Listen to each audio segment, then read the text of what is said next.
Assalamualaikum waa presse bi ñu ngi leen di nuyu di commencer di leen jéggalu ci xaar bi daa mel ne yàgg na di leen jéggalu encore une fois ci lu bare donc lii ñu amal tey war koo acté bokk ci la nga xam si mooy démarche Pastef ci wàllu massification tey dañoo am par exemple la nga xam si bokk na su ligne de parti am mouvement citoyen nekk ci dëkk bi di liggéey ci dëkk bi ñëpp ràññee leen ñoom ñoo taxaw seetul seen bopp ba tey ñu ne par exemple dañuy ñëw ànd see ci biir Pastef pour participer ci lii di suñ projet lii di suñ mbébét ñëpp xam ko muy le changement systématique du pays pour un Sénégal prospère un Sénégal souverain donc loolu moo motivé le mouvement EPM tey ñu ñëw rencontrer le bureau exécutif sàng ba léegi ñooy amoon ci biir ay waxtaan yu am solo ñoom ak bureau exécutif bi moo tax tey Pastef Mbacké woo comme ci coalition la bokk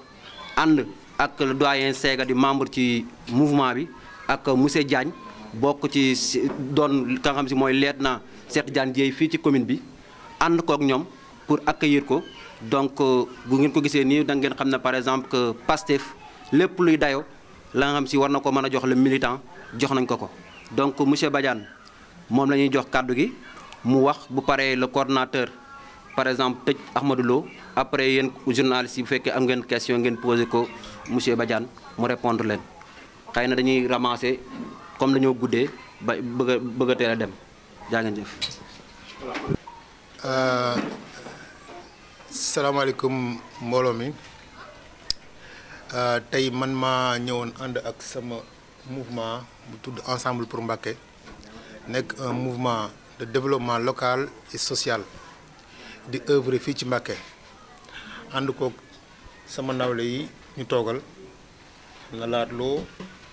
Grand Bàcci Thioub ak Mor Diagne ak Modou Gueye ak ñu bari ñu nekk ci biti avec aussi le mouvement des handicapés bi nga xam ne ñun lañ àndal di liggéey depuis boobu ba tey ñun nag li waral bis bi ñun Ensemble pour Mbacké ñun ñoo ñëw seet si waa Pastef bu Mbacké ñu dalal ñu objectif bi c'est très simple tey gis nañ ñi Sénégal di doxee gis nañ dëkk bi ni mu mel ñu gis li fi nekk paysage politique bi ni mu tëradee ñu def suñu choix te dañuy ñëw ànd ak Pastef jël suñu mouvement dugal ko biir Pastef ànd ak ñoom liggéey pour Sénégal jëm kanam loolu tey moo doon objectif bi ñu ñëw fekk fi ñoo xam ne ay nit yu ay kilifa yu ko mate nag ay taalibe ay nit ñu wane seen appartenance ci li ñu bokk wane seen gëm-gëm te qualité yooyu ñu am seen biir ñun qualité yooyu lañ jël indi ko ak ñoom boole ko ak ñoom pour ànd ak ñoom au sein de Pastef pour liggéey pour Sénégal gën a jëm kanam en particulier Mbacké parce que Mbacké dafa doon dëkk bu xaw a sooxe ci lu bari ñu jàpp ne ñun bu ñu boolewee ànd ak ñi fi nekk ak ñi ñëwagul bu ñu dajaloo Mbacké mën na gën a jëm kanam lépp lu ñu doon def benn bu ñu nekkee ñun ñëpp àndandoo dinañ ko mën def fukk wala ñaar fukk Mbacké aussi dafa am ay doom yi am ay valeur ñoo xam ne ñu am ay des vrais intellectuels dans le vrai sens du terme ñu war a am aussi seen présence sur le paysage politique sénégalais suñu boolewoo ñun ñëpp lu ñu am muy EPM muy Pastef muy keneen ku ñëwagul ku bëgg a ñëw ak ku ñëwagul affaire bi dafay gën a jëm kanam objectif mooy ñun dynamique bi ñu nekkoon nekk benn groupuscule dañ koo jël indi ko ci loo xam ne fekk nañ fi lu baax ñu dugal ko ci biir ànd ak ñi nga xam ne ñoo fi nekk ñu gën a fësal liggéey bi Pastef di def ñun nag dañoo ñëw pour nekk ay militants de base dama bëgg loolu mu leer dañoo nekk ay militants de base lañ ñëw dugg ci biir Pastef dugguñu fi pour intérêt dugguñu fi pour puukare dañ fi dugg pour liggéey liggéey bi ñuy def dañ ko bëgg Sénégal yëpp teg seen bët Pastef Mbacké bii nag en particulier mouvement bi ma xam ne moom laa yor ak ñi ma ko àndal ñu ñëw dugg ci biir suñu duggee ci biir di ngeen xam ne tamit ay goro dugg ci biir ay nitu valeur dugg ci biir ñi toog fii ñëpp ànd ak ñun ay nitu valeur lañ Mbacké gi ñëpp leen respecté te tamit leen dinaa ko wax ñun jógewuñ ci parti politique il faut que ça soit clair ñun du ñu ay transhumants jigéewuñ ci parti politique amul benn parti politique Sénégal bu ne EPM fa la bokk wala moom la jàppal wala moom dañoo ñëw en tant que citoyen du Sénégal citoyen Mbacké gis loo xam ne day dem ñu ñëw ànd ak ñoom indi si notre pierre à l'édifice loolu dama bëgg mu leer en gros mën naa wax ne l'objectif mooy loolu mooy tey jii nii ñu ñëw dugg biir Pastef nekk des militants de base ànd ak ñi fi nekk le coordonnateur départemental ak ñi mu dokkal bureau exécutif yi ak le plus petit militant ki gën a ndaw ci moom Pastef jàpp nañ ñun ci gën a ndaw ci lañ bokk tey à partir d'aujourd'hui lépp lu ñu war a def nag kenn duñ ci ëppale te kenn duñ ci jiitu muy sur le plan matériel sur le plan humain sur le plan financier lépp lu mën dem dinañ ci def à la limite de ce qu'on peut faire nañ ko def te parti bi aussi ni muy doxee au niveau du Sénégal ñun dinañ ci teg respecté ko jaar ci fi ñu ci war a jaar képp ku ci xam ni sa cër bi nga moom ñu jox la ko te lépp loo xamante ni tey jii dañ koy am biir Pastef te doon lu ñu mérité bu ñu ko mérité bu ñu ko kenn jox loolu tamit il faut mu leer parce que kër aussi boo fa ñëwee aussi boo jaaree ci fenêtre bi bu ñu la dóoree yat yaa ko teg sa bopp da ngay jaar ci buntu kër gi te ñun ci buntu kër gi lañ jaar te dañoo jàpp ne militantisme il faut commencer par le bas pour aller vers le sommet ñun on a préféré aller vers le bas être des militants fi ñu dëkk foofu la ñuy commencer di ko liggéey ànd ko yéen ñi fi nekkoon démb tey doo ko ñëw ngeen def liggéey bu am solo nag parce que élection yi passé tey yi passé présidentielle yi passé gis nañ fi ci Mbacké toll ak liggéey bi ci li ci Mbacké def département de Mbacké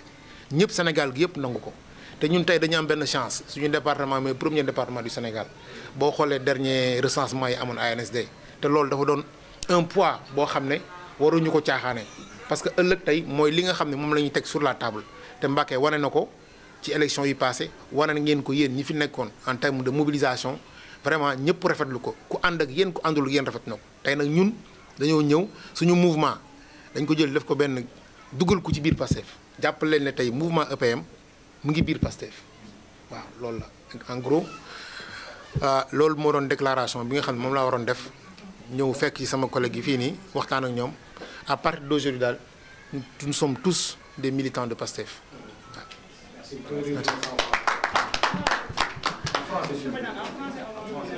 en français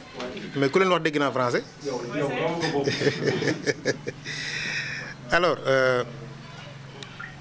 nous sommes ici aujourd'hui avec mon mouvement qui est composé aujourd'hui de personnes responsables qui sont connues dans le département à l'instar de Abdoulaye Hadlo, Monsieur Badji Choubou, Modou Gueye et les autres qui sont à l'extérieur. Il y a aussi l'association des handicapés qui travaille avec nous depuis le début de l'installation du mouvement. Alors l'objectif c'est très simple. Aujourd'hui, nous avons vu tous le paysage politique sénégalais, comment ça se déroule. Nous, en tant que mouvement, on s'est concerté, on s'est discuté entre nous et on a décidé unanimement parlant de rejoindre le PASTEF. De rejoindre le PASTEF parce qu'aujourd'hui le PASTEF, c'est un parti parmi tant d'autres au Sénégal. Mais nous, nos valeurs de notre mouvement correspondent en parfaite cohésion avec les valeurs du PASTEF, ce que le PASTEF incarne. Raison pour laquelle, à partir d'aujourd'hui, le mouvement que je dirige, qui s'appelle EPM, Ensemble pour Mbacké, est entièrement dans le PASTEF. Je veux dire qu'aujourd'hui, toute personne qui se réclame membre de l'EPM est considérée aujourd'hui comme un militant de PASTEF. Nous ne sommes pas venus les mains vides. Nous sommes venus avec des personnes qui incarnent des valeurs et des personnes qui sont des personnes ressources dans ce département et dans cette commune, qui ont d'autres personnes avec eux qui vont venir rejoindre le mouvement et rejoindre le parti, densifier le parti et participer à la massification du parti. Il ne faut pas l'oublier, nous allons à des élections législatives bientôt. Je pense qu'aujourd'hui, c'était le moment pour venir faire la cohésion de nos forces, de nos idées, pour essayer de relever les défis à venir. Donc en gros, je veux dire que l'essentiel a été dit dans mon discours. Maintenant, ce qu'il faut comprendre qu'aujourd'hui, sachez que nous sommes de PASTEF par les idées et dans sa globalité en quelque sorte. Donc sachez que vraiment, le mouvement EPM n'existe plus. Aujourd'hui, nous sommes tous des militants de PASTEF, en gros. Oui. Vous l'avez dit en Wolof, vous avez choisi d'être un militant de base. Ouais. Revenez sur ça en français. En fait, nous,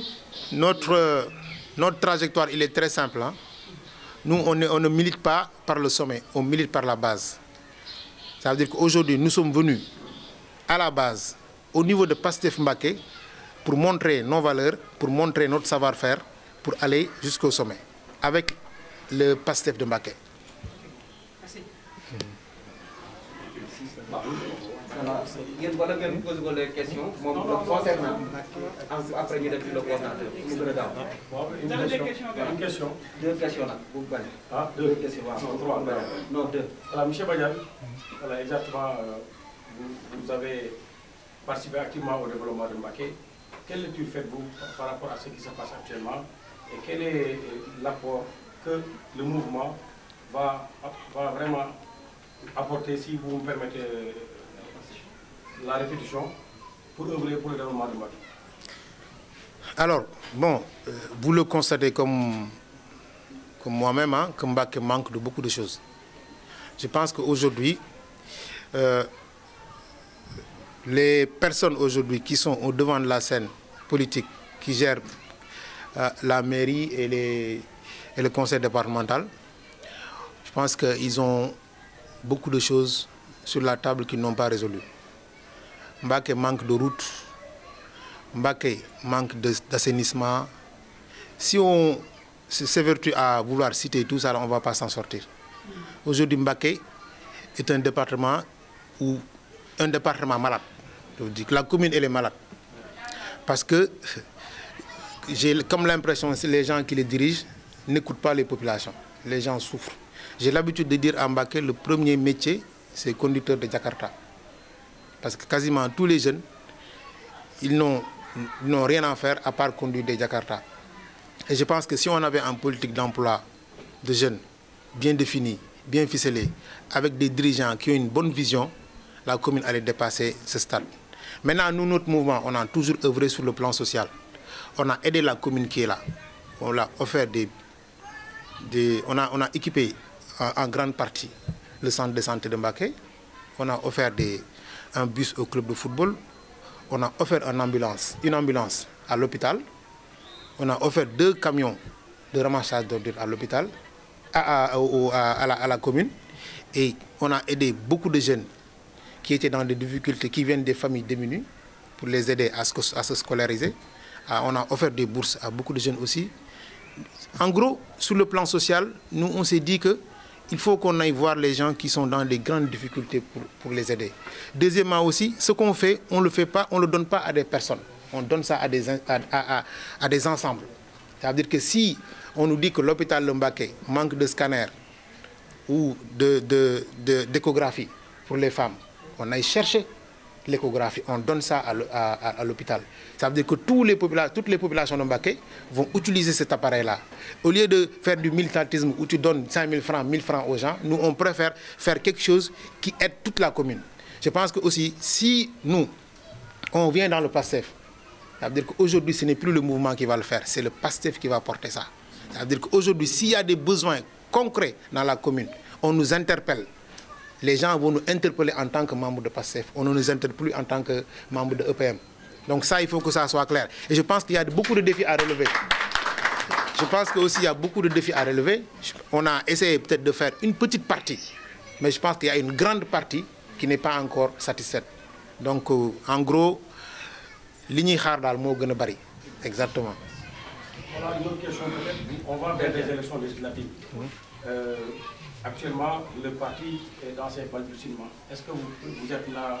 pour vraiment participer activement à la massification et donner la bonne information aux populations, vu qu'actuellement, ce qui se passe avec le problème de Cheikh Omar Diagne, est-ce que ce sera facile de régler ce problème?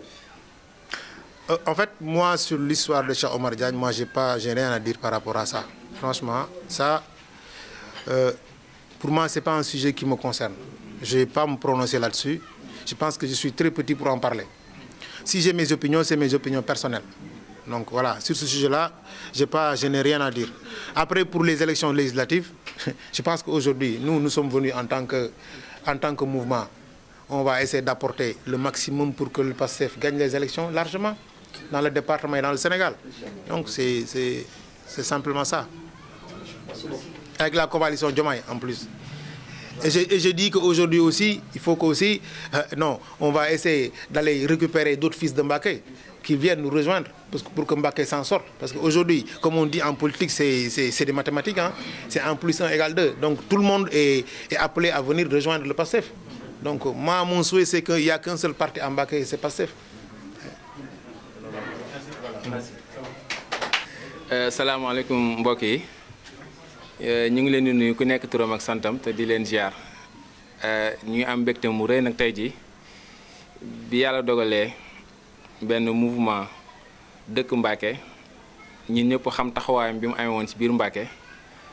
tey ñu am yéene ñëw tàbbi ci biir Pastef pour seey ci définitivement pour ànd ak ñun liggéey bi kon loolu dañ ciy am mbégte mu rëy rëy dañ ciy kontaan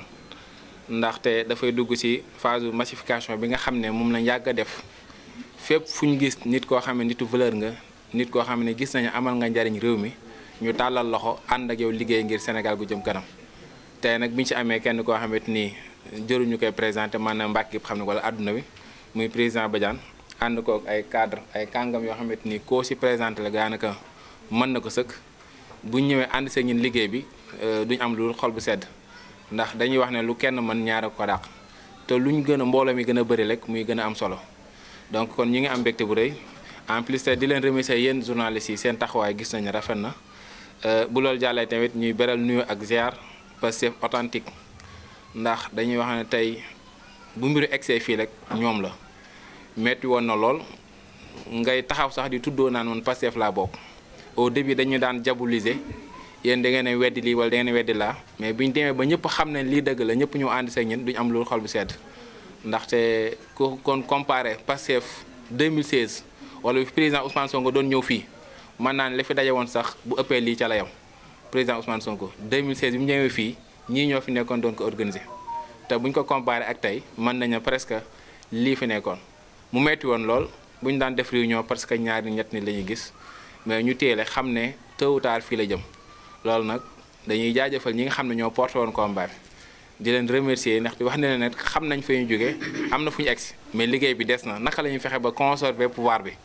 te loolu lu ñuy gën a massifier muy gën a yaatu nit ñi ñëw dinañu gën a permettre ñu mën a conserver pouvoir ba li ñu bëgg a liggéey ñu mën ko liggéey ndaxte opposé ba jot pouvoir yomb na mais naka ngay def ba conserver pouvoir bi mooy bépp force boo xam ne mi ngi yeewoo ci Mbacké ñun bëgg na fexe boole ci biir Pastef ndax loolu mooy suñu taxawaay loolu mooy suñu bëgg-bëgg te loolu itam mooy suñu avantage ndaxte ñi ñëpp xam nañ ne ci kanam tuuti même pas 2 mois ñu am élection yu am solo yu ñu war a jóg te élection yooyu Mbacké bool gépp ànd ci mooy lañu bëggaat bu ko defee 88% yi amoon ci élection présidentielle ñu mën ko romb